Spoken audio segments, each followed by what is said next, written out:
and welcome to Value Chain News Update. I am Yumina Bagudu.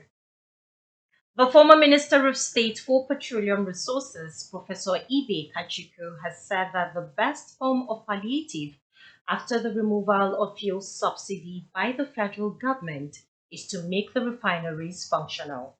He said there should be a shift from the traditional palliative of sharing food or buying mass transit buses to investing the proceeds that accrued from subsidy removal into ventures with multiplier effect, such as making the refineries to work. Professor Kachuku, who said this during an interview with Value Chain TV, wondered how palliatives can be impactful as long as Nigerian keeps importing petrol with the NNPC Limited as the sole importer. So competition does help, but you've got to have to, if you have your refineries working today, the prices will drop. Okay? If you watch the amounts that you are allocating for purpose of local refinery and cut that down, you have a base to be able to fund the gap. Again, I don't believe in subsidy base of reimbursing business people. I believe subsidy in terms of a targeted subsidy. So, for example, one of the things we are going to do if we get to a point where, remember we set up a modulation policy, so the prices are going to go up and down depending on the price international market. But the problem, however, why you're back where you are today is that once we started it and it was working for 6 months, they stopped the modulation policy.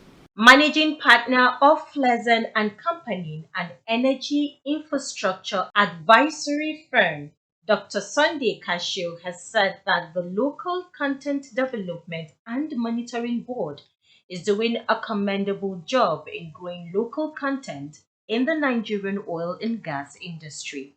Speaking to Value Chain TV, Dr. Cashew said the board has done well in empowering Nigerians in the oil and gas industry, adding, however, that the board should not rest until the desired results are achieved.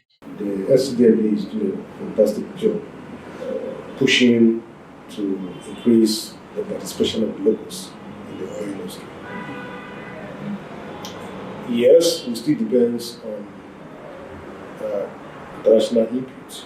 So what I see now is mostly services are things that the local content is very impactful. But I know that things like manufacturing takes a long time. They are knowledge-based, they are research-based. Like I see SCDMB is doing stuff with research-based as well, which is good. Of course, PTDF is sponsoring people a lot to study abroad. I was sponsoring PTDF as well. So there's a lot of Nigerian expertise being developed, but it's going to take time, especially the manufacturing aspect. It's going to take time. Services, like what we are doing with services, so we are consulting with services, we're doing training with services. The Nigerian Union of Journalists FCT chapter, in collaboration with Zebased Group, has organized a health walk for journalists in Abuja. Speaking, the national president of the union, Comrade Chris Isuguzo, said that what the construction group has brought to NUJ is a very good initiative as Nigerian journalists and always engaged, but forget to engage their bodies in exercises and checkups. We clearly understand that journalists oftentimes don't devote time to exercise, to do a routine health check on their bodies. And that's why the Zebased company has come up with this initiative, of course, to expose journalists who work round the clock, 24/7, to this kind of health engagement. Even as you see, I'm a little bit sweaty. Sometimes you have to check your exercising progress, which is going to also give you some. Yes, so this is what we have done today. Even tomorrow we have program. Next tomorrow also we have program. On the process of your duty, you run somewhere and check your BP, check your sugar level, check your eye. once somebody is 40 years and above, you are the body system, the cells, the tissue, the organs, they start being weak, and the sickness will engulf it. But once you are checking your body, any dictation of any abnormalities will be taken care of. The Nigerian Communications Commission says Nigerians exchanged over 25.93 billion text messages in 2022.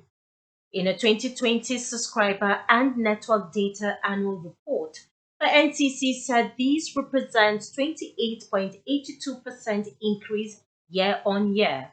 The report indicates that about 14.0 billion SMS were sent and about 11.84 billion were received.